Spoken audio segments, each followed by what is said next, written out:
क्या नाम है आपका? दीपक कुमार। हमारे क्लिनिक के बारे में कहाँ से पता चला था आपको?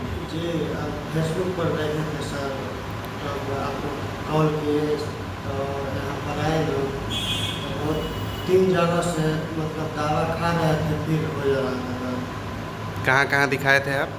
सर। एम्स में दिखाए थे और 3 जगह दिखाए थे, कहीं भी आराम नहीं। क्या दिक्कत था? सर, मेरा L5 मतलब पूरा गर्दन से लेकर नीचे कमर तक दर्द लगा।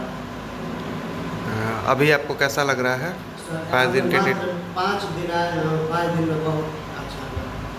पूरे हम तरीके बहुत से दर्द ख़त्म है? क्या- दर्द पूरे तरीके से ख़त्म है? जी, दर्द पूरा एकदम खत्म है, यहाँ पे बहुत बढ़िया है। Thank you.